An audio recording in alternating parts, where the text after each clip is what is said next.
యోసేపు తరం కూడా అయిపోయిందండి. మోషే తరం వచ్చిందండి. ఆ టైంలో వాళ్ళందరిని బయటికి తీసుకొచ్చాడు దేవుడు. ఈరోజు మనల్ని కూడా బయటికి తీసుకొచ్చాడు. అవునా కాదా? పాపలోకములో నుంచి, ఈ పాపపు కట్టుబాట్ల నుంచి, మన పితృ పారంపర్యాచారములో నుంచి మనల్ని విడిపించాడు. అబ్రహామును విడిపించినట్లే దేవుడు మనల్ని కూడా విడిపించాడమ్మా.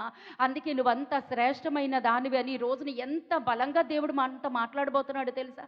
ఈ రోజున ఎంతగా స్థిరపరచాలని ఎంత ఆశపడుతున్నాడో తెలుసా? నీ మీద ఎంత నమ్మకం పెట్టుకున్నాడో, ఎంత కోరిక కలిగి ఉన్నాడో, దేవుడు నీతో మాట్లాడాలని, నీ ముఖ దర్శనం చూడాలని, నీవు ఆయన ముఖ దర్శనం చూడాలంటే నీ ముఖం ఆయన చూడాలనుకుంటున్నాడు. బండ సందులలో ఎగురు నా పావురమా, పేటు బీటలను ఆశ్రయించు నా పావురమా, నీ ముఖము నాకు కనబడనిమ్ము, నీ స్వరము నాకు వినబడనిమ్ము.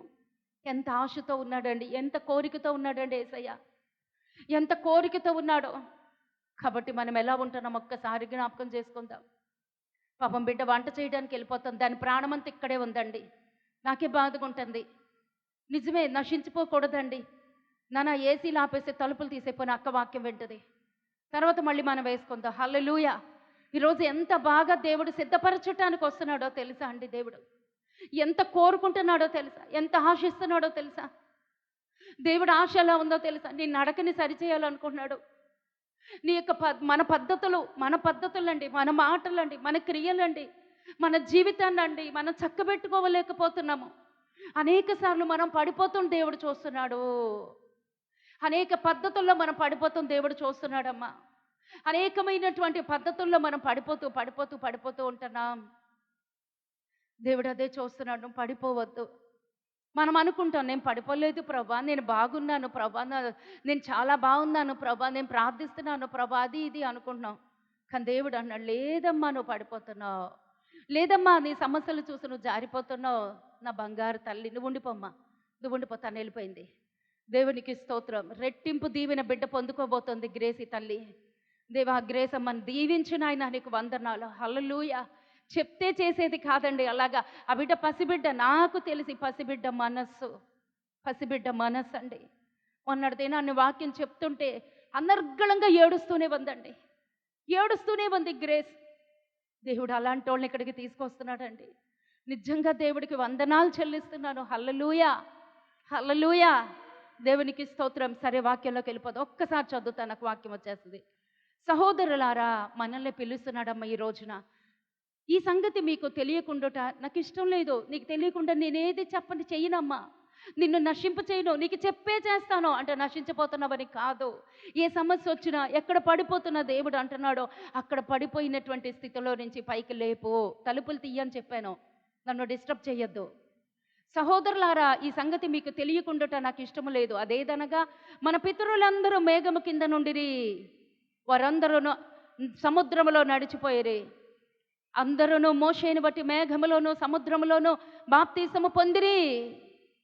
అందరూ ఆత్మ సంబంధమైన ఒకే ఆహారము భుజించిరి. అందరూ ఆత్మ సంబంధమైన ఒకే పానీయమును పానము చేసిరి. ఏలయనగా తమను వెంబడించిన ఆత్మ సంబంధమైన బండలోనిది త్రాగిరి. ఆ బండ క్రీస్తే. ఏలయనగా ఏలయనగా తమను వెంబడించిన ఆత్మ సంబంధమైన బండలోనిది త్రాగిరి. ఆ బండ క్రీస్తే.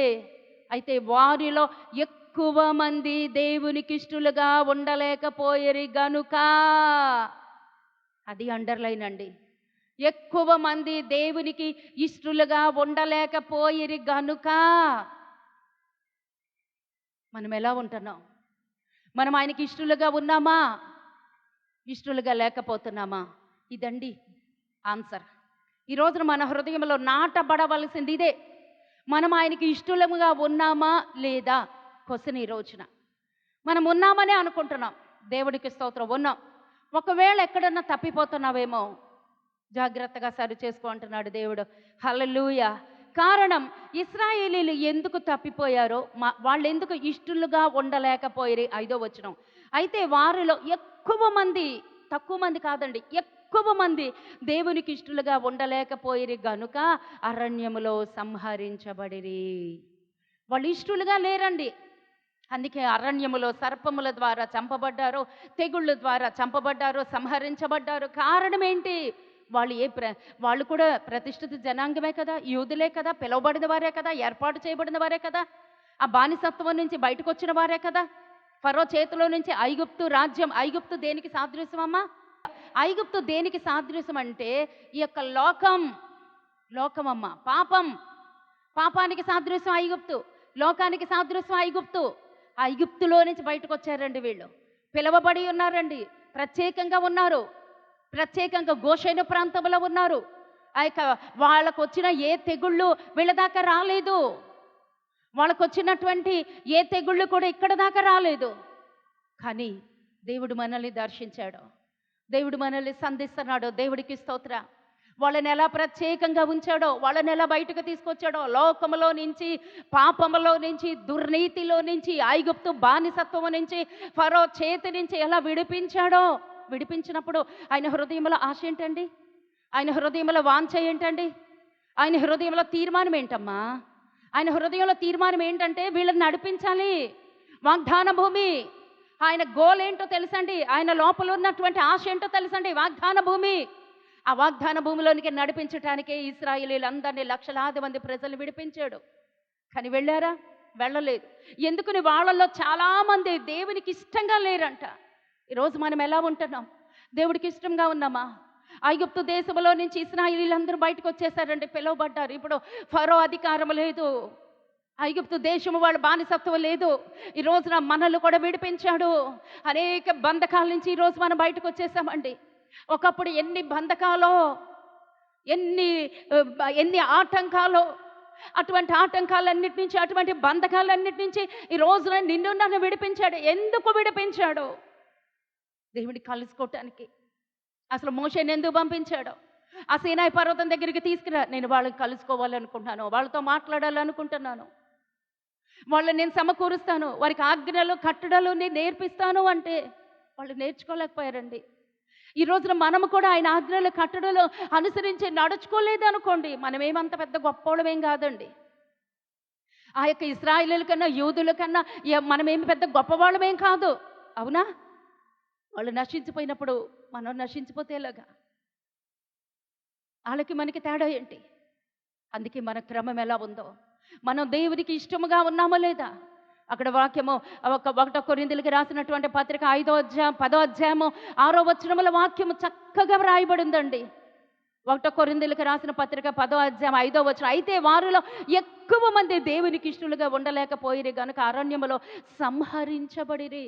అటువంటి సంహార దూత మన దగ్గరికి రాకుండా, ఏ తెగులు మన దగ్గరికి రాకుండా, ఎటువంటి సర్పపు కాటులు మనకి రాకుండా ఉండాలంటే మనం ఎలా ఉండాలి? దేవుడికి ఇష్టలుగా ఉండాలి. ఏం చేస్తే దేవుడికి ఇష్టలుగా ఉంటాం, ఏం చేస్తే దేవుడికి అసహ్యంగా ఉంటాం? ఈ రోజున ఆ పాఠమే మనం నేర్చుకోబోతున్నాం. దేవునికి స్తోత్రం కలుగునుగాక. అయితే వారు ఆశించిన ప్రకారము మనము చెడ్డవాటిని ఆశించకుండునట్లు. ప్రశ్న అక్కడే ఉందండి, జవాబు అక్కడే ఉంటుందండి. వాక్యం ఎప్పుడూ అలాగే ఉంటుందండి. అర్థం కాకపోవటానికి పెద్దగా ఏమి ఉండదండి. దేవుడు గుడార్థాలతో ఏం మాట్లాడు, ఎందుకంటే ప్రతి ఒక్కరికి అర్థం అవ్వాలి. ఎందుకంటే ఏ ఒక్కరు నశించిపోకుండా పరలోక రాజ్యాన్ని ఆయన మరొకరకు గుడారాల్ని సిద్ధపరుస్తున్నాడు, గృహాలను సిద్ధపరుస్తున్నాడు. నేను వెళుతున్నాను, మీ కొరకు గృహాన్ని సిద్ధపరుస్తున్నాను, నేను వస్తాను, మరలా నేను మిమ్మల్ని వచ్చి తీసుకెళ్తాను అన్నాడు కదా. అక్కడి నుంచి మనం తప్పిపోకూడదు. అది మనం స్వతంత్రించుకోవాలి, ఆ వాగ్దాన భూమిని స్వతంత్రించుకోవాలి, ఆ యొక్క గృహాలు మనం అదేనండి తండ్రి ఆశ. ఈరోజు మన బిడ్డల గురించి మనం ఎంత ఆశపడతామండి, అవునా కాదా? ఎంత కోరిక, ప్రాణం పెట్టి అంత ప్రేమ ఉంటుందండి మన బిడ్డల కొరకు మనకి, అవునా కాదా? మన బిడ్డలు అంతగా ప్రేమిస్తుంటాం, కానీ దేవుడు ఇంకెంత ప్రేమించాడో చూడండి. అనుకుంటాం కానీ మనం పిల్లల కొరకు మనం ప్రాణం పెడతాం అనుకుంటాం, పెట్టలేం. కానీ ఆయన పెట్టి చూపించాడు, ఆయన మరణించి చూపించాడు, కొరడ దెబ్బలు అనుభవించి చూపించాడు, రక్తం కార్చి మనకి మాదిరి చూపించాడు. మనం ఎంతవరకు మాదిరికరంగా ఉండగలుగుతున్నాం, ఎంతవరకు దేవుడిని ప్రేమించగలుగుతున్నాం, ఎంతవరకు దేవుడిని సంతోషపెడుతున్నామా లేదా? ఈరోజు వాక్యం అదేనండి. మనల్ని మనం సంతోషపరచుకోవటానికి చూస్తున్నామా? దేవుడిని సంతోషపరుస్తున్నామా? ఎలా ఉంది మన ప్రవర్తన, మన జీవితం ఎలా ఉంది? అక్కడ వాక్యం ఘోషిస్తుందండి, దేవుని ఆత్మ ఘోషిస్తుంది, వాక్యం ఘోషిస్తుంది. ఏంటి? అక్కడ అనేక మంది ఆత్మలో అల్లాడిపోతున్నారు. అయ్యగారు రండి, అయ్యగారు ఇక్కడ అనేక మంది ఆత్మలు నశించిపోయారమ్మా. అందుకే దేవుని ఆత్మ అల్లాడుచున్నది. ఆదికాండం 1వ అధ్యాయంలో మనం చూసినట్లయితే దేవుడు ఏం సెలవిస్తున్నాడు? ఆయన ఆత్మ అగాధ జలముల మీద ఆయన ఆత్మ ఏమవుతుందమ్మా? అల్లాడుతుంది. ఎందుకని? ఆ చీకటిని చూసి, ఆ గాఢాంధకారమును చూసి, ఈరోజు మనలోని అవిధేయతను చూస్తే దేవుని ఆత్మ అలాగే అల్లాడుతూ ఉంటుంది. మన పరిస్థితులు ఎలా ఉన్నాయమ్మా? మనం ఎలాగ జీవిస్తున్నాం? మన ఆత్మీయ జీవితం ఎలా ఉంది? ఈ రోజున బహు స్పష్టంగా దేవుడు మాట్లాడడానికి ఇష్టపడుతున్నాడు. కారణం ఏంటో తెలుసా? మనం నశించిపోకూడదు. కారణం ఏంటో తెలుసా? ఆయన ఆయన బిడ్డలు నశించిపోయారు. నశించిన వాళ్ళు ఎక్కడికి వెళ్ళారు? పాతాళానికి వెళ్ళారు. అందుకే ఆయన ఈ రోజున మౌన రోదన, మూగ వేదన, హృదయ ఘోష దేవుడి సన్నిధిలో వినబడుతుందండి. కారణం ఏంటో తెలుసా? నువ్వు నశించిపోకూడదు. నువ్వు ఎక్కడ నశించిపోతావో, ఎక్కడ వెనక్కి తిరిగిపోతావో, ఎక్కడ ఇశ్రాయేలీయుల్లాగా ఉంటావో, అక్కడ అనేక మంది, ఎంతమంది అండి దేవుని వాక్యం రాయబడి ఉంది. అక్కడ అయితే వారిలో ఎక్కువ మంది దేవునికి ఇష్టలుగా ఉండలేకపోయిరి గనుక అరణ్యములో సంహరించబడిరి.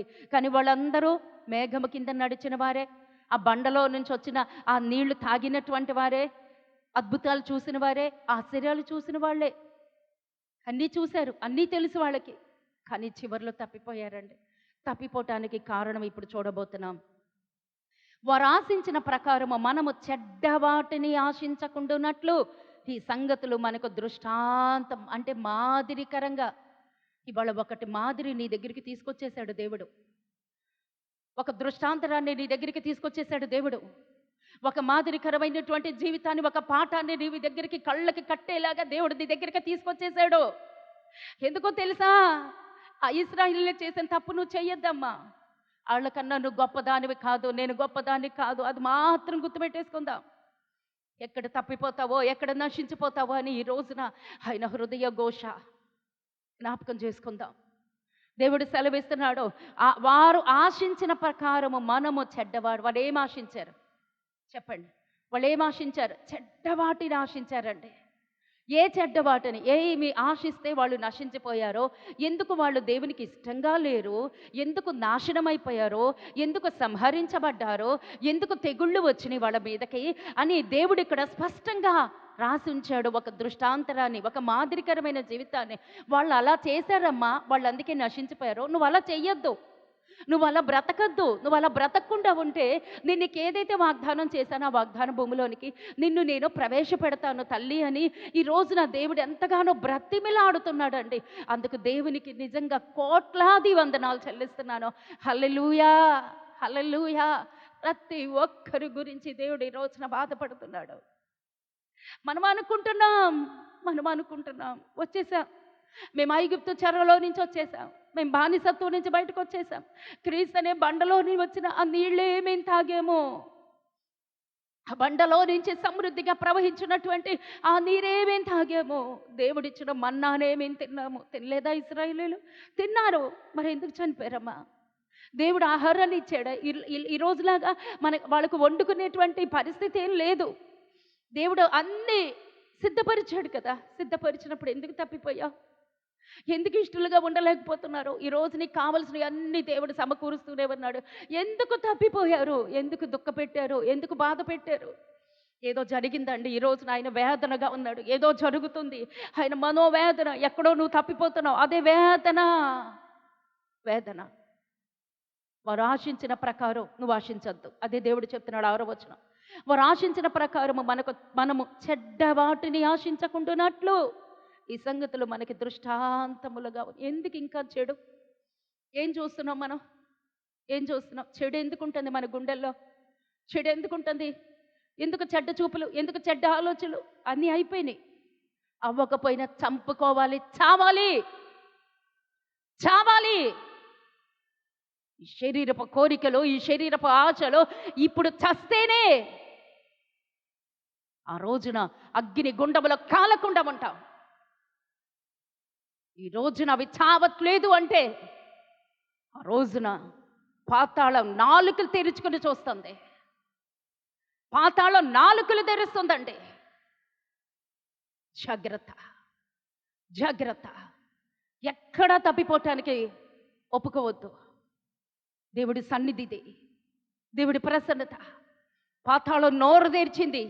ఎప్పుడో ఎవరన్నా చెప్పగలరా? పాతాళం నోరు తెరిచింది ఒకసారి. ఎప్పుడు, ఎక్కడ, ఎప్పుడు, ఎక్కడ? గుర్తు రావట్లేదు. గుర్తు రాలేదు అంటే మనం తప్పిపోతాం. గుర్తు రావాలి. పాతాళం నోరు తెరిచిందండి. భూమి నెర్రలు విడిచిందండి. ఉన్న పాటున మనుషుల్ని మింగేసిందండి. అంతకన్నా గొప్పవాళ్ళం కాదు. ఎవరమ్మా? మోషే దగ్గర తిరుగుబాటు చేశారు. ఎవరమ్మా? కోరాహు కుమారులు. కోరాహు కుమారులు కాదు, కోరాహు. కోరాహు, దాతాను, అభిరాములు వారి కుటుంబ సభ్యుల్ని. మోషే ఏమనలేదు, మోషే ఏమనలేదు. కానీ దేవుడు ఒప్పుకోలేదు. పాతాళం నోరు తెరిచింది. అక్కడ ఉన్న పాటును వాళ్ళని మింగేసింది. మోషే మీద తిరుగుబాటు చేశారో ఆ తిరుగుబాటు స్వభావం మనకి యేసునామములో దూరమగునుగాక. ఆమేన్. ఓకే, వీళ్ళు అంటున్నారు, దేవుడే ఈరోజు సెలవిస్తున్నాడు 6వ వచనంలో, వారు ఆశించిన ప్రకారము మనము చెడ్డ వాటిని ఆశించకుండానట్లు. ఆశిస్తున్నామా? కోరుకుంటున్నామా? చెడ్డ ఆశ, చెడ్డ మనసు, చెడ్డ కోరికలు, చెడ్డ తలంపులు, చెడ్డ ఆలోచనలు. ఎందుకు ఇంకా భ్రష్టత్వం? భ్రష్టత్వం, భ్రష్టత్వం ఏది మనకు ఉండటానికి వీల్లేదు. ఎక్కడన్నా చిన్నదైన పొరపాటు, ఈ శరీరం దేవుడికి అంకితం అండి. ఈ శరీరం దేవుడికి సమర్పితం. ఈ బ్రతుకు దేవుడికి సమర్పితం. ఎప్పుడైతే ఆ యొక్క ఐగుప్తు దేశంలో నుంచి బయటకు వచ్చేసారో దేవుడికి సమర్పితం. కానీ వాళ్ళు బయటకు వచ్చారు, కానీ చూపులు ఎప్పుడు వెనక్కే ఉన్నాయి. లోతు భార్యలాగా చూపులు ఎప్పుడు వెనక్కే ఉన్నాయి. అందుకే ఆ వదిలేసిన గుర్తుకొస్తా ఉంటున్నాయి. మాటి మాటికి మనకు గుర్తుకొస్తున్నాయా? వద్దమ్మా, గుర్తుకు రావటానికి వీల్లేదు. వదిలేసిన వాడు గుర్తుకు రావటానికి వీల్లేదు. గుర్తుకొచ్చాడంటాడు, మళ్ళీ వస్తాడు నీ దగ్గరికి. వాడెవడు? అపవాది. రావటానికి వీల్లేదు. ఆ చెడుగు దేవుని అగ్గితో కాల్చబడునుగాక. ఆమేన్. చెడ్డ వాటిని ఇశ్రాయేలీయులు ఆశించారంట. అలా నువ్వు ఆశించద్దు అంటున్నారు. చెడ్డ వాటిని ఎందుకు ఆశించింది? ఎందుకు ఆశించింది? ఎందుకంత ఉగ్రత? ఎందుకంత కుటుంబానికి శాపకరం? ఎందుకు ఆశించింది? ఏంటో చెడ్డది? దీనా, దీనా వస్త్రాలు చూడటమేం తప్పు కాదు. దీనా వెళ్ళింది, వస్త్రాలు చూడటమేం తప్పు కాదు. కానీ తనున్న ప్రదేశము పరాయి దేశం అండి. తనున్న ప్రదేశము పరాయి దేశం. షెకేము వాళ్ళు యాత్రలో ఉన్నారమ్మా, వాళ్ళు ప్రయాణంలో ఉన్నారు. దేవుడు ఎక్కడికి వెళ్ళమన్నాడో అక్కడికి వెళ్ళాలి. బేతేలుకి వెళ్ళాలి. బేతేలుకి వెళ్ళకుండా ఎందుకు ఆగిపోయింది? తండ్రి ఆగిపోయాడు, కూతురు ఆగిపోయింది. నువ్వు ఆగిపోతే నీ బిడ్డలు ఆగిపోతారు. నువ్వు తప్పిపోతే హ్యాపీగా బిడ్డలు తప్పిపోతారు. నువ్వు సినిమా దగ్గర కూర్చుంటే బిడ్డలు సినిమాలు చూస్తారు. నువ్వు చెడ్డ మాటలు పలికితే నిర్భయంగా, భయం అనేది ఉండదు, బిడ్డలు చెడ్డ మాటలు పలుకుతారు. నువ్వు చూడొద్దు, మాట్లాడొద్దు. ఈ బ్రతుకు నీ బిడ్డలకి మాదిరికరంగా ఉంటుంది. నిన్ను చూస్తే నీ బిడ్డలకి భయం వేస్తుంది. నిన్ను చూస్తే పక్కోడు నిన్ను ముట్టుకోవడానికి కూడా ఇష్టపడ్డు. అలా ఉండాలి ఒక అగ్ని కణంగా, అగ్ని జ్వాలగా. నిద్రపోవద్దు ఎవరు. దేవుడికి స్తోత్రం కలుగునుగాక. రోజును దేవుడు సిద్ధపరుస్తున్నాడు. దేవుడు చాలా బాధపడుతున్నాడు. ఎక్కడో ఏదో జరుగుతుంది. ఇవన్నీ గుర్తుపెట్టుకోండి. దీనా వెళ్ళిపోయిందండి. షెకేమును చూడటానికి వెళ్ళింది. యువరాజు కంట్లో పడిపోయింది. తన వయసులో ఉన్న బిడ్డ అండి. ఎందుకు వెళ్ళింది? 12 మంది గోత్రకర్తలకి చెల్లి కదా. దీనా ఎందుకు వెళ్ళిందమ్మా? ఎందుకు వెళ్ళింది దీనా? వస్త్రధారణ, ఈ దేశపు వాళ్ళ వస్త్రధారణ ఎలా ఉందో చూద్దామని వెళ్ళింది. ఏమైంది? ఆ రాజు కంట్లో పడింది. అంటే ఒక్కసారే పడిందా? మాటి మాటికి వెళ్తుంది, మాటి మాటికి చూస్తుంది, మాటి మాటికి తప్పిపోతుంది. ఒక్కసారే వాడేం పట్టుకోలేదండి. ఒక్కసారే వాడేమి చెరపలేదు. వాడికి అవకాశం ఇచ్చింది. వాడికి అవకాశం ఇచ్చింది. చూసినప్పుడు ఆ చూపులు అర్థం కాలేదా? ఆ స్పర్శ అర్థం కాలేదా? ఎందుకు అర్థం కాలేదు? మోసపోయింది. మోసపోవటానికి గల కారణం ఏంటో మీకు అసలు తెలుసండి? అసలు ఏమన్నా తెలుసా? యాకోబు ఏమన్నా ఏడ్చాడా? ఒకసారి చెప్పండి అమ్మా. యాకోబు ఏడ్చాడా? తల పట్టు కూర్చున్నాడు అంతే. మరి యోసేపు చచ్చిపోయాడని అన్నలు చెప్పినప్పుడు ఏం చేశాడు? 40 రోజులు ఏం చేశాడమ్మా? దుఃఖ దినములు సలిపాడు, గుండెలు బాదుకున్నాడు. ఇంకా నాకెందుకు బతుకు అనుకున్నాడు. నేను చచ్చిపోయినా బాగుండు అనుకున్నాడు. మరి ఆడపిల్ల చెరపట్టబడింది, బలాత్కారం చేయబడింది, చెరపబడింది. అయ్యో ఎంతవరకు భూప్రపంచం మీద ఇలాంటి జరగలేదు, నా కూతురికి ఎందుకు జరిగింది? గుండెలు పగలాలి కదా, బట్టలు చించుకోవాలి కదా, విలాప దినాలు ప్రకటించాలి కదా, దేవుడి దగ్గర విచారణ చేయలేదు. కారణం ఏంటి? ఎవరైనా చెప్పగలరా? దీన తండ్రి మాట వినదు. మౌనంగా ఊరుకుండిపోయాడండి. అక్కడ వాక్యం రాయబడి ఉందమ్మా. యాకోబు మౌనంగా ఉండిపోయాడంట. నీ కూతురు ఇలా చెరపబడింది, నీ కూతురు అక్కడ షెకేము రాజు యొక్క అంతఃపురంలో ఉంది అంటే మౌనంగా ఉండిపోయాడు, ఏం మాట్లాడలేదు. కారణం, తండ్రికి చెప్పి వెళ్ళదు. 12 అన్నలు ఉన్నారు, 12 మంది అన్నలు ఉన్నారు. అన్నలకి చెప్పదు, అన్నల మాట విందో, తండ్రి మాట విందో, తల్లి మాట అసలుకే లెక్కలేదు. అంటే తండ్రి భయము లేదు, తల్లి భయము లేదు, అన్నల భయము లేదు. అందుకే పొరపాటు జరిగిందండి. అందుకేనండి ఈరోజు కట్టుదిట్టాలు చేశాడు దేవుడు. భార్య, భర్త, బిడ్డలు కట్టుదిట్టాలు. ఒక వయస్సులో తల్లిదండ్రులకి భయపడాలండి. ఆ తర్వాత వివాహమైనాక భర్తకి భయపడాలి. ఆ తర్వాత వయసు వచ్చినాక వయసు వచ్చిన బిడ్డలు ఉంటే వాళ్ళను కండిషన్లో పెట్టాలంటే నువ్వు వాళ్ళకి భయపడి తీరవలసిందే. నా ఇష్టానుసారంగా నేను ఉంటానంటే పిల్లలు కూడా నా ఇష్టానుసారంగా నేను ఉంటానంటారు. మనము కట్టుదిట్టాలండి. ఇసుకకి, సముద్రానికి దేవుడు సరిహద్దులు ఏర్పాటు చేశానన్నాడు ఇర్మియా గ్రంథంలో. తెలుసా అమ్మా? రంకిలేస్తున్నటువంటి పొంగి పొంగి పొంగి పొరులుతున్నటువంటి ఆ సముద్రానికి దేవుడు అన్నాడు, నీకు సరిహద్దు, ఆ సరిహద్దు దాటద్దు. ఏంటి ఆ సరిహద్దు? ఇర్మియా గ్రంథంలో ఇసుక. ఈరోజు మనకు బీచ్ తెలుసు, రోడ్డు మీదకి వస్తుందా? ఏ రోజన్నా పిలిచినా వస్తుందా? రాదు. కారణం, దేవుడు ఆ యొక్క సముద్రానికి ఇసుకనే సరిహద్దుగా పెట్టేశాడు. మరి మనకి పరిశుద్ధాత్మ సరిహద్దు. దీన సరిహద్దులు దాటిందమ్మా. మనం సరిహద్దులు దాటకుండా పొందుముగాక. ఈరోజు మన శారీరకంగా పాపము తప్పు చేయకపోవచ్చమ్మా, ఆత్మ పరిధిలో చేసినా యేసయ్య అన్నాడు, నువ్వు కళ్ళతో చూసినా అది వ్యభిచారమే, ఆలోచించినా అది వ్యభిచారమే. చాలా కండిషన్స్ అండి. క్రైస్తత్వము అని అంటే ఏదో ఈజీగా ఉండేటువంటి జీవితం అని మాత్రం కాదు. కత్తి మీద సాము, అంత భయంతో బ్రతకవలసిన జీవితం అండి క్రైస్తత్వం. భయపడుతూ, అనుదినము భయపడుతూనే ఉండాలి. ఈ శరీరములో ఈ ప్రాణం ఉన్నంత వరకు భయపడుతూనే ఉండాలి. ఎక్కడ తప్పిపోవటానికి వీల్లేదండి. చెడ్డవాటిని చూసిందండి దీన, తప్పిపోయిందండి. దేవుడు అందుకే అన్నాడు, వారు ఆశించిన ప్రకారము నువ్వు ఆశించద్దు. వారు ఆశించిన ప్రకారము మనము చెడ్డవాటిని ఆశించకుండానట్లు ఈ సంగతులు మనకి దృష్టాంతముగా ఉన్నాయి. వాళ్ళు ఇంకోటి ఆశించారండి.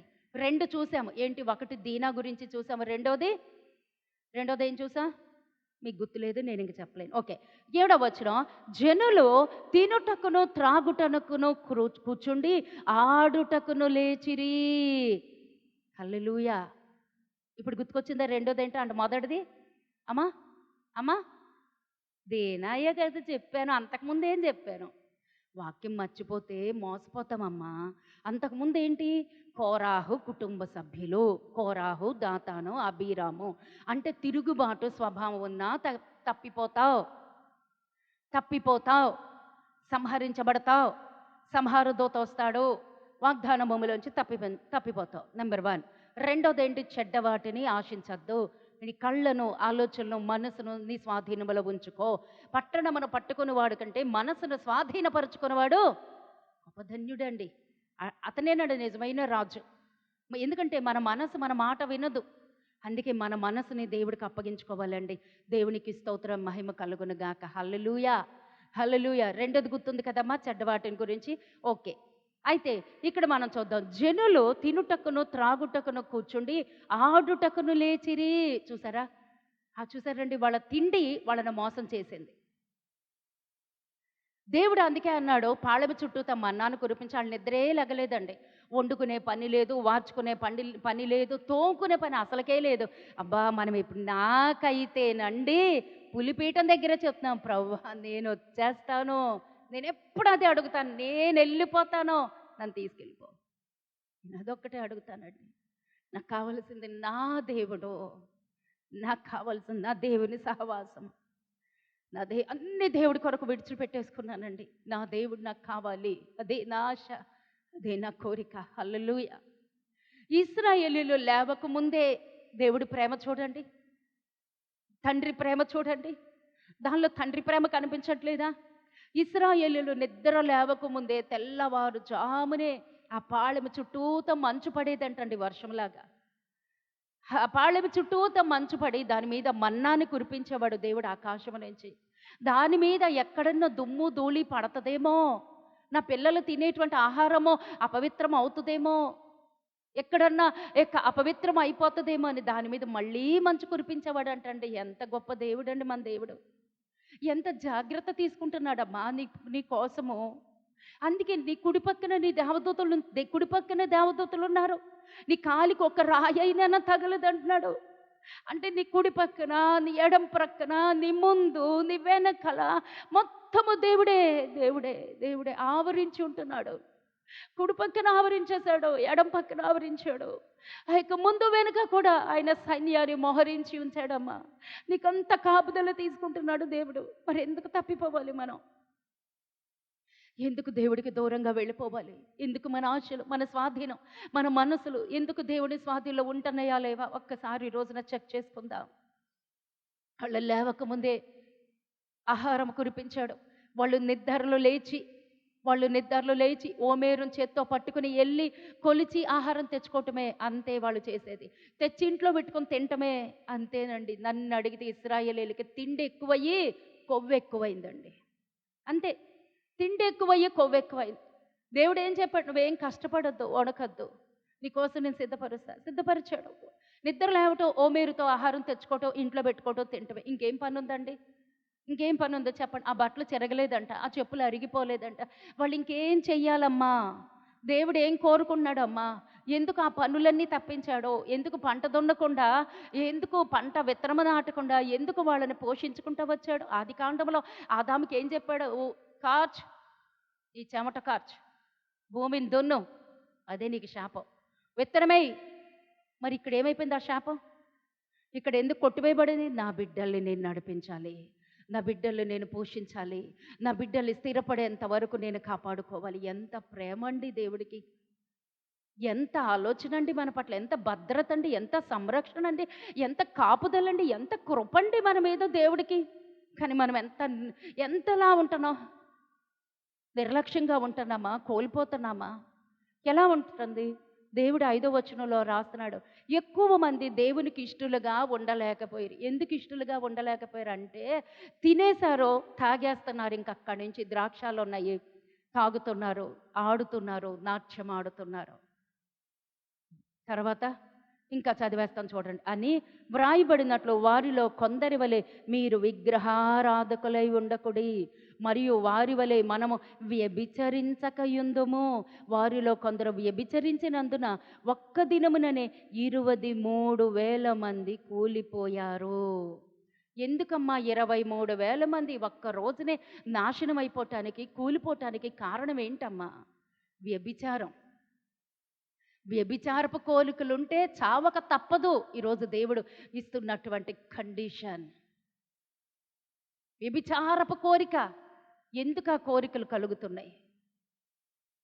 తిండి ఎక్కువైంది వాళ్ళకి, నిద్ర ఎక్కువైంది వాళ్ళకి, అంతే, పనేం లేదు. ఓమేరుతో అంటే గిన్నె, ఓమేరు అంటే అంత 3-5 కేలీలు పట్టేటువంటి ఓమేరు.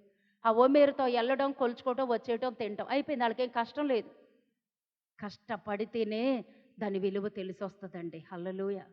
కష్టపు విలువ తెలియదు వాళ్ళకి. అందుకే వాళ్ళు ఏం చేస్తున్నారు? తింటున్నారు, తాగుతున్నారు, నిద్రపోతున్నారు, తర్వాత ఆడుటకు లేచిరి. వా, ఎంత భయంకరమైనటువంటి మాట అండి! ఎందుకు లేవాలి మనం? దేవుడిని ఆరాధించటానికి లేవాలి, దేవుడిని ఘనపరచడానికి లేవాలి, దేవుడిని మహిమపరచటానికి లేవాలి. ఇక్కడ ఇశ్రాయేలీయులు ఎందుకు లేస్తున్నారు? తెల్లారి తిని వాళ్ళ కుటుంబాల్లో నుంచి ఎందుకు లేస్తున్నారు? వాళ్ళ దినచర్య ఏంటి? విగ్రహారాధన. ఆ ఒక్క బొమ్మ పెట్టుకున్నారు కదా, ఆ బొమ్మ పెట్టుకున్నారు, ఇదే మా దేవుడు అని ఆరాధిస్తున్నారు. దేవుడు చాలా కోపం వచ్చింది, కంట్రోల్ చేసుకున్నాడు. మళ్ళీ ఏం చేస్తున్నారు? వ్యభిచరిస్తున్నారు. ఎవడు భార్యో తెలీదు, ఎవరికి భర్తో తెలీదు, నచ్చినట్టు. ఏంటండి? ఆ యొక్క ఐగుప్తులో వదిలేస్తేనే బాగుండేది కదా వాళ్ళని. వదలకుండా దేవుడు తీసుకొచ్చాడు, ప్రేమించాడు, ప్రేమతో హత్తుకున్నాడు. వీళ్ళు నన్ను హత్తుకుంటారేమోనని ఆశపడ్డాడు. కానీ ఆ ఆశ దురాశ అయిపోయింది. హత్తుకోలేదు. వాళ్ళు లేస్తున్నారు, ఎక్కడి నుంచి మంచాల నుంచి లేస్తున్నారు. ఎందుకుని అంటే ఆడుటకు లేచిరి. మీకు ఇంకొక మంచి మాట చెప్పనండి. అపొస్తలుల కార్యము, అపొస్తలుల కార్యము 3వ అధ్యాయము, అపొస్తలుల కార్యము 3వ అధ్యాయము చూస్తే 3వ వచనంలో, పేతురు యోహానును దేవాలయంలో ప్రవేశించబోయినప్పుడు వాడు చూచి భిక్షం అడుగగా పేతురును యోహానును వానిని తేరి చూచి మా తట్టు చూడుమనిరి. వారి యొద్ద ఏమైనా దొరుకునని కనిపెట్టుచు వారి యందు లక్ష్యముంచెను. అంతట పేతురు, వెండి బంగారములు నా యొద్ద లేవు, కానీ నాకు కలిగినదే నీకు ఇచ్చుచున్నాను. నజరేడైన యేసుక్రీస్తు నామమున నడువమని చెప్పి వాని కుడి చేయి పట్టుకొని లేవనెత్తను. వెంటనే వాడి పాదములను చీలమండలం బలము పొందెను. వాడు దిగ్గున లేచి నడిచెను. నడుచుచు గంతులు వేయుచు దేవుని స్తుతించుచు వారితో కూడా దేవాలయంలోనికి వెళ్ళెను. వాడు నడుచుచు దేవునిని స్తుతించుట ప్రజలందరూ చూచారు. హల్లెలూయా. వాడు ఎలా లేచాడండి? వాడు లేచి నిలచి నడుచుచు గంతులు వేయచ్చు. ఎక్కడికి వెళ్ళాడు? భిక్షగాడు దేవాలయంలోనికి వెళ్ళాడండి. ఎంత ఆశతో ఉన్నాడండి! అద్దండి వాడి ఆశ. అప్పటి వరకు కూడా ఎక్కడున్నాడండి? దేవాలయం ముందర చెప్పులు కాపలా కాసేవాడి దగ్గర ఉన్నాడు. చెప్పులు ఉండాల్సిన స్థలంలో భిక్షగాడు ఉన్నాడండి. ఆ చెప్పులు పెట్టినటువంటి స్థలంలో ఆ భిక్షగాడు కూర్చుని ఉన్నాడు. కానీ వాడు గుండెల్లో ఎన్నిసార్లు ఆశపడ్డాడో, దేవా నాకొక్క అవకాశం ఇస్తే నేను ఆ మందిరంలోకి వెళ్ళి కూర్చుందును కదా. వీళ్ళందరూ దేవాలయపు మందిరంలోకి వెళ్ళిపోతున్నారు, ఆ శృంగారపు మందిరంలోకి వెళ్ళిపోతున్నారు. నేను వెళ్ళలేకపోతున్నాను. నేను ఈ చెప్పులు ఉండే చోటే ఉండిపోయాను. నా పరిస్థితి ఇదేనా? ఇక నా జీవితం మారదా అని వాళ్ళు ఇచ్చేటువంటి ఆ భిక్షాటన వైపే వాడు కన్నులెత్తి చూస్తున్నాడండి. ఆ భిక్షాటన వైపు చూస్తున్నాడు. వాడిని ఎప్పుడైతే దేవుడు స్వస్థపరిచాడో వాడు ఏం చేశాడో తెలుసా అండి? గంతులు వేసుకుంటూ వెళ్ళిపోయాడండి. ఆ భిక్షగాడు ఎక్కడున్నాడో తెలుసా? ఆ భిక్షమెత్తుకునేటువంటి స్థలంలో ఉన్నాడు. భిక్షమెత్తుకుంటున్నాడు. దేవుడు ఎప్పుడైతే పేతురుని పంపించాడో, ఆ రోజున పేతురు యోహాను ఎందుకు వచ్చారో తెలుసా? దేవుడు ఎందుకు పంపించారో తెలుసా? దేవుడు పని మీద పంపించాడు. ఒక మాట అన్నాడు, మా దగ్గర వెండి లేదు, బంగారం లేదు, మేము కలిగినది ఒకటే, నజరేయుడైన యేసుక్రీస్తు నామం. ఈరోజు మన ఆస్తి, మన ఐశ్వర్యం, మన బలం, మన యొక్క ధనం ఏంటో తెలుసా అండి? మన యేసయ్య నామమే. వాడు చెప్తున్నాడు, నా దగ్గర ఏం లేదు, నా దగ్గర ఉన్నది. పేతురు యోహానులు గారు చెప్తున్నారు, మేము యేసునామాన్ని మాత్రమే కలిగి ఉన్నాము, ఆ నామంలో లేచినాడు అని ఎప్పుడైతే ఆజ్ఞాపించారో వాడు లేచాడండి, నిలిచాడండి, నడుస్తున్నాడు, గంతులు వేస్తున్నాడు, వెళ్ళిపోతున్నాడు. ఎక్కడికి వెళ్ళిపోయాడమ్మా? ఎక్కడికి వెళ్ళిపోయాడు? ఊర్లోకి వెళ్ళిపోయాడా? సినిమా హాల్లోకి వెళ్ళిపోయాడా? లేకపోతే వేరే వేరే గృహాల్లోకి వెళ్ళిపోయాడా? లేదే. అంటే దాన్ని బట్టి వాడి ఆశ తెలిసిపోతుందండి. అంటే అన్ని సంవత్సరాలు ఎవరో మోసుకుంటా తీసుకొచ్చి అక్కడ కూర్చోబెట్టారో తెలుసా? ఆ ఎందుకంటే నడవలేడు. మోసుకొచ్చి కూర్చోబెట్టినప్పుడు తన ఆశ ఎందుకు, తనకి లేచాడు, నిలిచాడు, గంతులు వేసుకున్నాడు, దేవాలయంకి వెళ్ళిపోయాడు, వెనక్కి తిరగలేదు. అంటే ఎన్ని సంవత్సరాల నుంచి ఆశపడుతున్నాడో, నేను ఆ దేవాలయంలోకి వెళ్ళాలి, ఆ చెప్పులు వదిలినటువంటి స్థలంలోనే నేను ఉన్నాను, నా స్థితి మారితే బాగుండు అనుకున్నాడు. మీకు తెలుసా, నేను చాలాసార్లు చెప్తాను, సందర్భం వచ్చినప్పుడు, నా భర్త అన్యుడు, మరొక గొడవలు మా మధ్యన ఏమీ లేవండి. అప్పటి నుంచి ఇప్పటి వరకు దేవుడికి స్తోత్రం. ఒకటే నాకు కావాల్సిన దేవుడు, ఆయనకు కావాల్సింది విగ్రహారాధన. నేను చెయ్యనంటే చెయ్యను అనేదాన్ని. క్రైస్తవులతో మాట్లాడకూడదు, క్రైస్తవుల ఇంటికి రాకూడదు, మరణ శాసనం టైపే, రాకూడదు, వస్తే విడాకులు ఇస్తాను, అన్నిటికీ తగ్గించానండి. ఆయన లేనప్పుడు డ్యూటీకి వెళ్ళినప్పుడు మందిరంకి వెళ్ళేదాన్ని. నేను ఎక్కడ కూర్చునేదాన్నో తెలుసండి, తెలుసు. అప్పుడు ప్రభాకర్ నగర్ చర్చికి వెళ్ళేదాన్ని. నా జన్మస్థానం అదే. మొదటి నుంచి చివరి వరకు నేను ఎక్కడ కూర్చునేదాన్నో తెలుసండి. అందరూ చెప్పులు వదిలేసినటువంటి ఆ స్థలంలో కూర్చుని, ఎందుకంటే ఆయన ఒప్పుకోరు, మధ్యలో వెళ్ళిపోయేదాన్నండి. నాకు వాక్యం చాలు ప్రభువా, వాక్యం వినకపోతే నేను చచ్చిపోతాను, నాకు వాక్యం కావాలి. ఎక్కువసేపు ఉండేటువంటి టైం నాకు లేదు. కాబట్టి అందరూ ముందు వెళ్తే సిగ్గు, అవమానం, అందరూ నా మీద ఒకలాగా చూసేవారు దయతో. అది కూడా తట్టుకోలేకపోయేదాన్ని. ఎవ్వరికి కనబడకుండా తలుపులన్నీ వేసుంటే ఆ మెట్ల మీద మొత్తం పైనుంచి కింద వరకు చెప్పులే. ఆ చెప్పులు ఉన్నటువంటి స్థలంలో వెళ్ళి మౌనంగా కూర్చుని ఆ వాక్యమంతా వినేసి ఆ చెప్పుల దగ్గర కూర్చుని ప్రార్థన చేసేదాన్ని. ఒక్కటే అడిగేదాన్ని, ప్రభువా నాకేమొద్దయ్యా, ఆ చెప్పుల దగ్గర నాకు స్థలమే తండ్రి. అక్కడ ఇంత కొద్దిగా స్థలం ఇస్తే చాలు, నేను మందిరంలో కూడా రానేసయ్యా. ఆ చెప్పులు వదిలేసిన స్థలంలో నేను కూర్చునే అవకాశం నాకే తండ్రి. నా చెవులతో ఆ వాక్యం వింటాను, ఈ పాదాలతో నీ మందిరంలోకి నేను రాలేను, కానీ ఆ చెప్పులు వదిలిన చోట నేను ఉంటాను యేసయ్యా. కనీసం అక్కడ కూర్చునే భాగ్యమన్నా ఇవ్వు తండ్రి అని అక్కడ కూర్చున్నంతసేపు ఏడ్చేదాన్నండి. 2 సంవత్సరాలు అలా బాధపడ్డాను. ఆ చెప్పుల దగ్గర కూర్చున్న నన్ను దేవుడు తీసుకొచ్చి ఇక్కడ నిలబెట్టాడండి. దేవుడికి స్తోత్రం. ఇది నేను కోరుకున్నది కాదండి. నాకు వాక్యం అంటే చాలా భయం, చాలా భయం.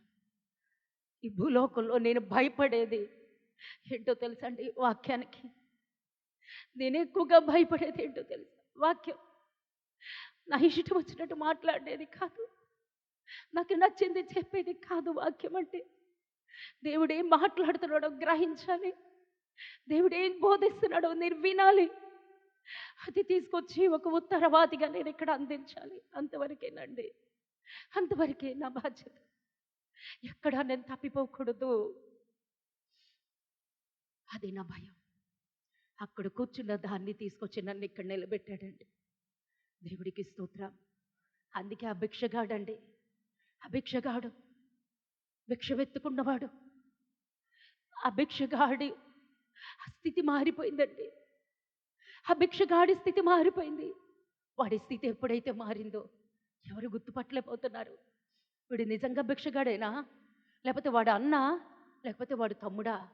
వాళ్ళ తల్లిదండ్రులను కూడా పిలిచి అడుగుతారు, ఎందుకంటే నమ్మలేకపోతున్నారు. వాడి స్థితి మారిపోయిందండి, వాడి స్థితి మారిపోయింది. వీడు నిజంగా వాడేనా, వీడి భిక్షగాడైనా, వాడు నడవగలుగుతున్నాడా? ఆశ్చర్యపోయారు. ఈరోజు నిన్ను అలా చూడగలుగుతున్నారమ్మా? నీ వైపు అలా చూడగలుగుతున్నారా? నీలో మార్పు చూడగలుగుతున్నారా? ఏమైనా మార్పు కనిపిస్తుందా? అదే ఆశలు, అదే లోకం, అదే పాపం, అదే జీవితం. తృణీకరించబడతావు, జాగ్రత్త.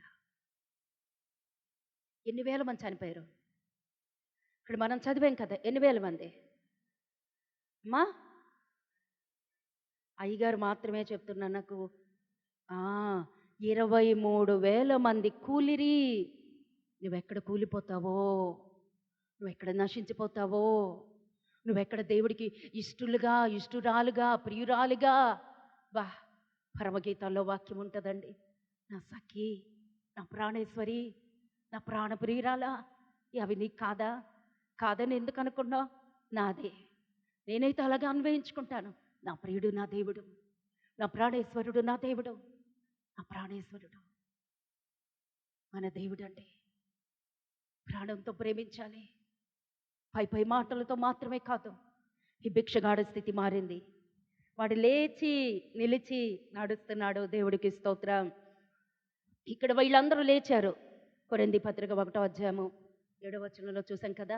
వాళ్ళు లేచారు. ఎలా లేచారు? వాడు లేవటం దేనికి లేస్తున్నాడు? ఆడడానికి లేచాడు, నాట్యం ఆడడానికి లేచాడు, తినటానికి లేస్తున్నాడు, తాగడానికి లేస్తున్నాడు, వ్యభిచరించటానికి లేచాడు, విగ్రహారాధనకి లేచాడు. అందుకే కూల్చివేశాడండి దేవుడు. మనం కూలిపోకుండా ఉండాలంటే ఏం చేయాలి? మనం కూలిపోకూడదు. దేవుడు ఈ రోజున ఒక బలమైనటువంటి వర్తమానాన్ని, ఒక బలమైన హెచ్చరికని దేవుడు ఇవ్వడానికి ఇష్టపడుతున్నాడు. హెచ్చరిక కూడా కాదండి, నాకు తెలిసి హెచ్చరించట్లేదు దేవుడు, ప్రేమను చూపుతున్నాడు. ప్రేమను చూపుతున్నాడు దేవుడు. వాళ్ళంతమంది ఒకేసారి కూలిపోయారు. ఐగుప్తులో నుంచి వచ్చారు, మేఘం కింద నడిచారు, ఆ బండలోనిదే త్రాగారు. వాళ్ళు మనలాగే చాలా ప్రత్యేకంగా ఉన్నారు. వాళ్ళు చేసిన తప్పులు ఇవమ్మా. ఇర్మియా గ్రంథం ఇర్మియా గ్రంథంలో ఉంటుందండి, 3వ అధ్యాయము. ఇర్మియా గ్రంథము 3వ అధ్యాయము 22లో ఒక మాట ఉంటుంది, చూడండి నాన్న. ఇర్మియా గ్రంథము 3వ అధ్యాయము 22వ వచనం. బ్రష్ తండ్రిగా చదవండి. ఆమేన్, ఆమేన్, ఆమేన్, ఆమేన్, ఆమేన్. తండ్రి స్తోత్రం నాయనా, తండ్రి వందనాలు. భ్రష్టులైన పాపిష్టులారా అన్నాడు దేవుడు. భ్రష్టురాలా అన్నాడు దేవుడు. భ్రష్టులైన దానా అనలేదే. పిల్లలారా, మనకి భ్రష్టత్వమే ఉందండి. అనేక సార్లు మన ఆత్మీయతకి ఏమంటుతుందంటే భ్రష్టత్వం. కానీ దేవుడేమంటున్నాడు ఈరోజు? అదే వాక్యం. పిల్లలారా, పిల్లలారా, మీ వద్ద ఏమైనా ఉన్నదా? తినటానికి ఏమైనా ఉన్నదా? వాళ్ళకి లేదని తెలుసు. ఎక్కడుంది మాట? ఎక్కడుంది? యోహాను సువార్త. Very good. యోహాను సువార్త 21వ అధ్యాయంలో ఉంది కదమ్మా. 20వ అధ్యాయంలో పిల్లలారా, వాళ్ళు తప్పిపోయారని తెలుసు, వలేస్తున్నారని తెలుసు, వెనక్కి తిరిగారని తెలుసు. కానీ పేతురు, యోహాను, ఆ శిష్యులు, పేతురు తప్పిపోయాడండి. మొత్తం అందరూ వెళ్ళిపోయారు. కారణం 3 రోజుల నుంచి వాళ్ళకి ఆహారం లేదు, రొట్టెలు లేవు, పిలిచేవాళ్ళు లేరు, పలకరించేవాళ్ళు లేరు, ఆదరించేవాళ్ళు లేరు. అంత మాత్రం తప్పిపోతావా? ఎన్ని అద్భుత కార్యాలు చూశారు. మరి ఇశ్రాయేలీయులు తప్పిపోయారు కదా, కొత్త నిబంధనలో శిష్యులందరూ కూడా తప్పిపోయారు కదా. అదేనండి కృప. ఈ రోజున అదేనండి కృప. ఆ యొక్క శిష్యులని, ఆ యొక్క తప్పిపోయినటువంటి శిష్యులని అపోస్తలులుగా మార్చింది కృప. ఈ రోజున మనం ఎక్కడెక్కడైతే తప్పిపోతున్నామో ఆ తప్పిపోయిన మనందరినీ ఈ రోజున ఆ కృప ఆవరిస్తుందండి. అది నేను ఇప్పుడు అనుభవిస్తూనే ఉన్నాను. ఈ రోజున ఆ కృపని నేను అనుభవిస్తూనే ఉన్నాను. ఆ కృప మనకి తప్పిపోకుండా మనల్ని కాపాడుతుంది. దేవునికి స్తోత్రం కలుగునుగాక. పిల్లలారా, మీ యొద్ద ఏమైనా తినటానికి ఉందా? వాళ్ళు తప్పు చేశారని తెలుసు, తప్పిపోయారని తెలుసమ్మా. ఈ రోజున దేవుడు అదే బ్రతిమిలాడుకుంటున్నాడు. భ్రష్టులైన బిడ్డలారా తిరిగి రండి. ఏం పిలుస్తున్నాడమ్మా? మీ విశ్వాసాన్ని, మీ అవిశ్వాసాన్ని నేను బాగు చేస్తాను, నేను బాగు చేస్తాను, నేను బాగు చేసుకుంటాను. ఇర్మియా దగ్గర కూడా అదే కదా అన్నాడు 18వ అధ్యాయంలో కదమ్మా. పగిలిపోయినటువంటి పాత్ర నేను కడుగుతాను, ఇశ్రాయేలుల మరలా లెక్కింప సఖ్యము కానీ సైన్యంగా నేను తయారు చేస్తాను. వాళ్ళు నా చేతుల్లో ఉన్నారు, ఎక్కడా లేరు. కుమ్మరమ అనే పాత్ర విడిపోయినప్పుడు అతను మరలా మరొక పాత్రని ఎలా చేశాడో, నేను ఇంకా మరలా వాళ్ళని సరిదిద్దడానికి నాకు ఇంకా ఓర్పు ఉంది, ప్రేమ ఉంది, కడతాను. ఈ రోజున వాక్యం ఏంటో తెలుసమ్మా? తిరిగిరా, దేవుడిని అడుగు. అదొక్కటి ఈరోజు దేవుడు కోరుకుంటున్నాడు. నువ్వు తిరిగిరా. ఏ స్థానంలో ఉన్నావు? మా యొక్క ప్రకటన గ్రంథం 1వ అధ్యాయంలో నీకు మొదట ఉన్నంత ప్రేమ లేదు, మొదట ఉన్నంత ప్రార్థన లేదు, మొదట ఉన్నంత వాక్య ధ్యానం లేదు. ప్రకటన గ్రంథంలో దేవుడు సెలవిస్తున్నాడు. ఆ ఎఫెసీ సంఘస్థులకి దేవుడు సెలవిస్తున్నాడు. మొదటి ఉన్న ప్రేమ లేదు, మొదటి ఉన్నటువంటి వాక్య ధ్యానం లేదు, మొదట దేవుడి మీద ఉన్నంత ఆకర్షణ శక్తి లేదు, ఆసక్తి లేదు. కోల్పోయావు, ఎక్కడో కోల్పోతున్నాను. ఏం కోల్పోతున్నా? ఎవరిని చూస్తున్నా? కుటుంబాన్న?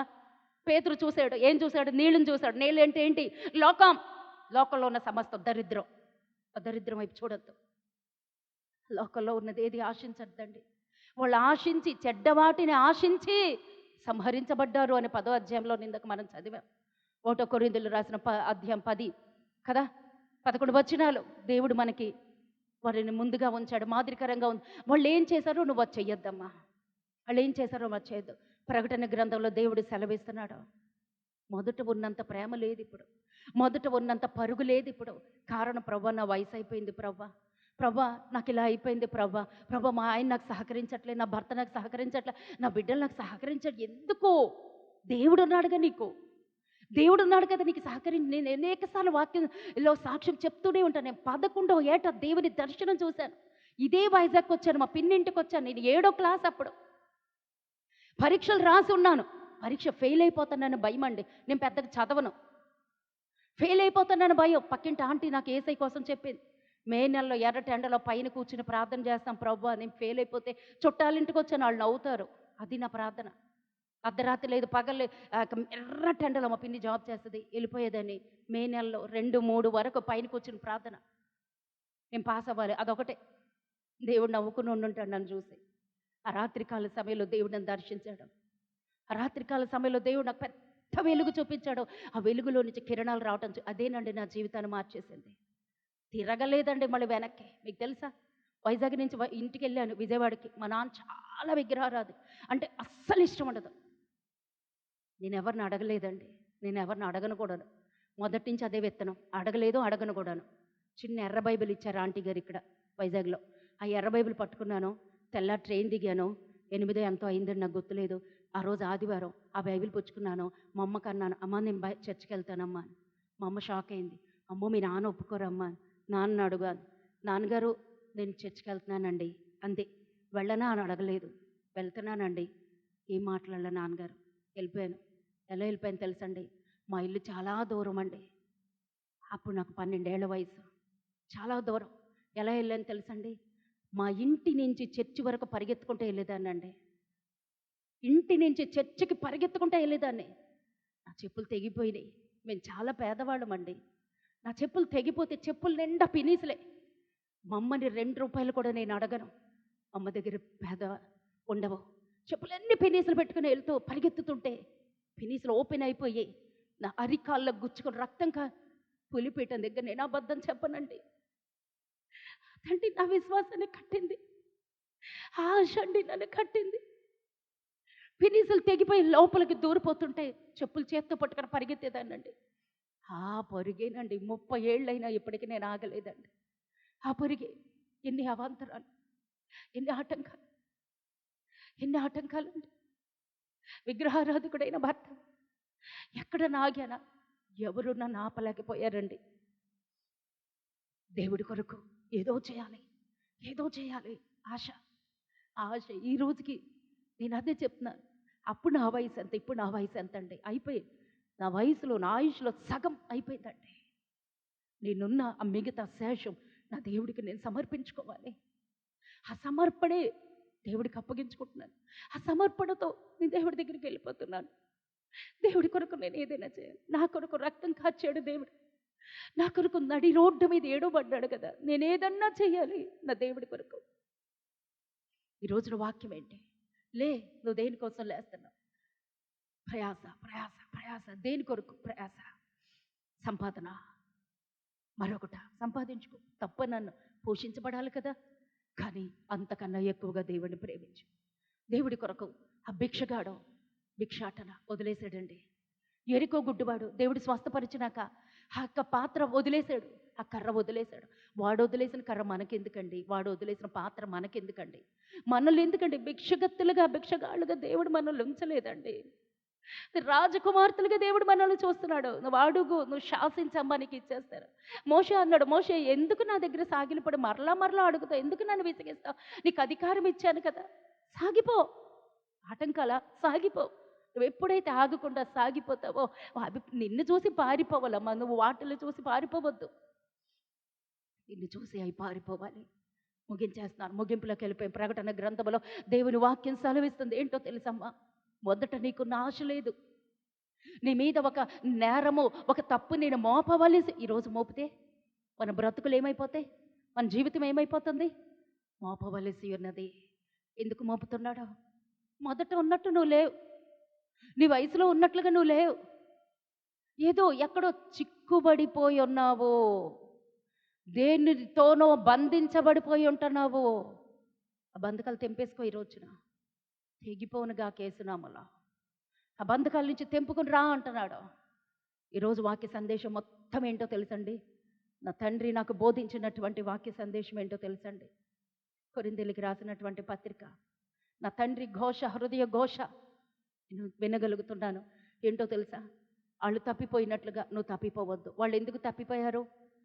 తినుటకు, త్రాగుటకును, ఆడుటకును, విగ్రహారాధనకును, వ్యభిచారముకును, ఇవన్నీ వాళ్ళలో ఉన్నాయి. అందుకే తప్పిపోయారు. వాటిలో ఏ ఒక్కటి మనలో ఉండకుండా ఉండునుగాక. మొదట ఉన్న ఆసక్తి నీలో లేదు. ఒక తప్పు ఈ రోజున మోపుతున్నాడు. కారణం ఎందుకు లేదు అంటే, యెహోషువ గ్రంథములో యెహోషువకి ఒకే ఒక మాట, ఇదే చివరి మాట అండి. ఇది నేను చెప్పేసి ముగించేస్తాను. చివరి మాట ఇది, నాకు దేవుడు బోధించిన మాట కాబట్టి నేను చెప్పవలసి వస్తుంది. లేదంటే అయ్యగారికే నేను టైం ఇచ్చేసేదాన్ని. క్షమించండి అయ్యగారు నన్ను. అయితే చివరిగా ఒక్క మాట మాత్రం నేను చెప్పి ముగించేస్తాను. యెహోషువ గ్రంథము 177వ పేజీ, పాత నిబంధన చూడండి. 6వ వచనం, నిన్ను విడువను, నిన్ను ఎడబాయను. నిబ్బరము కలిగి ధైర్యముగా ఉండము. వారికిచ్చదనని నేను వారి పితరులతో ప్రమాణం చేసిన ఈ దేశమును నిశ్చయముగా నీవు ఈ ప్రజల స్వాధీనము చేసేదము. అయితే నీవు నిబ్బరము కలిగి జాగ్రత్త పడి బహుధైర్యముగా ఉండి నా సేవకుడైన మోషే నీకు ఆజ్ఞాపించిన ధర్మశాస్త్రం అంతటి చొప్పున చేయవలను. నీవు నడుచు ప్రతి మార్గమున చక్కగా ప్రవర్తించినట్లు నీవు దాని నుండి అదండి కుడికి కానీ ఎడమకు కానీ తొలగకూడదు.